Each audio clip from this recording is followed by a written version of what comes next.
Rebel king rebellion ഇപ്പം പ്രഭാസ് എന്ന് പറഞ്ഞു. പക്ഷേ കേരളത്തിലെ റെബൽ കിങ് ഉണ്ണിമുന്തനാണ്. അത് ഇനി മാറ്റാനില്ല, അത്രയ്ക്ക് അടിപൊളിയായിട്ട് ചെയ്തു വെച്ചിട്ടുണ്ട്. ഓരോ ആക്ഷൻ സീനും ഇടിയും ഫൈറ്റും അതിൻ്റെ ഒപ്പം തന്നെ ചെയ്തു ചേട്ടനെ സ്ഥിതിക്കായിരുന്നു. പിടിച്ച് ഒപ്പത്തിനൊപ്പം പിടിച്ച് അടിപൊളിയായിട്ട്, ഇത്ര അടിപൊളിയായിട്ടൊരു വയലൻസ് പാടം ഞാൻ കണ്ടിട്ടില്ല. നമ്മുടെ മലയാളത്തിൽ ഇങ്ങനെ ഒരു മൂവി, അഭിമാനിക്കാവുന്ന ഒരു വയലന്റ് മൂവി ഈ ഒരു ലാർജ് സ്കെയിലിൽ വന്നപ്പോൾ സത്യം പറഞ്ഞാൽ ഗൂസ് ബംസ് മൂവ്മെന്റ്സ് ആയിരുന്നു. കുറേ ഗൂസ് ബംസ് മൂവ്മെന്റ്സ് ഉണ്ടായിരുന്നു ഇതിൽ, വാവ് മൂവ്മെന്റ്സ് ഉണ്ടായിരുന്നു. And with a family backing story, ആ ഇമോഷൻസ് എല്ലാം നന്നായിട്ട് നമുക്ക് ഫീൽ ചെയ്യുന്നുണ്ട്. പെർഫോമൻസ് എല്ലാവരും അടിപൊളിയായിട്ട്. ഉണ്ണിയുടെ ഫൈറ്റിനൊക്കെ പറഞ്ഞ വേറെ ലെവലാണ്. ഒരു ഇംഗ്ലീഷ് പടത്തിന്റെ ലെവലിൽ സാധനം നിൽക്കുന്നുണ്ട്. എന്തൊക്കെയാണ് എല്ലാം പക്കയായിട്ട് ചെയ്തിട്ടുണ്ട്.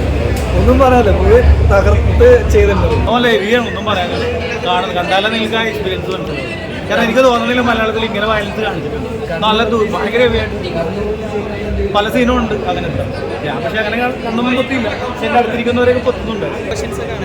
ഇമോഷൻസ് കണക്ട് ആവുന്നുണ്ട്. കാരണം നമുക്ക് കുറച്ച് സീനാകുമ്പോൾ നമ്മൾ കണ്ണടച്ച് പോകുന്നുണ്ട്. കാരണം അത്രയ്ക്ക് ഒരു വയലൻസ് എന്ന് പറഞ്ഞാൽ അത്ര എക്സ്ട്രീം നമ്മൾ എത്ര എക്സ്ട്രീം കണ്ടിട്ടില്ല, മലയാള പടത്തിൽ കണ്ടിട്ടില്ല. അപ്പം നമ്മൾ ഒരു നോർമൽ വയലൻസ് പ്രതീക്ഷിച്ച് പോകുമ്പോൾ അതിൻ്റെ 10 ഇരട്ടിയാണ് അവർ തന്നെയാണ് നമുക്ക് out.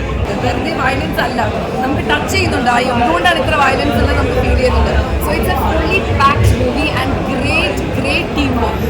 And I must say thank you so much. ഇതിലൊരു ചെറിയൊരു റോളിൽ എന്നെ തിയേറ്ററിൽ കണ്ടപ്പോൾ എനിക്ക് വലിയ സന്തോഷം. ഇത്രയും വലിയൊരു രാഷ്ട്രീയ റോളിൽ പാട്ടാവാൻ പറ്റിയത്. അങ്ങനെ ഇല്ല, വയലൻസ് ഫാമിലി പടമല്ല, ഒട്ടും ഫാമിലി പടമല്ല, ഒരിക്കലും ഫാമിലി പടമല്ല. ബട്ട് ഫാമിലിക്ക് വേണമെങ്കിൽ കാണാം. മീൻസ് വയലൻസ് പടം ഓണെന്ന് അറിഞ്ഞുകൊണ്ട് കാണണമെങ്കിൽ കാണാം. അത്രയാണ്. 2024 മുന്നിൽ കൊണ്ടുപോകുന്ന പ്രതീക്ഷ കൊണ്ടുപോകേണ്ടതാണ്, ഇതോടെ കൊണ്ടുപോകേണ്ടതാണ്.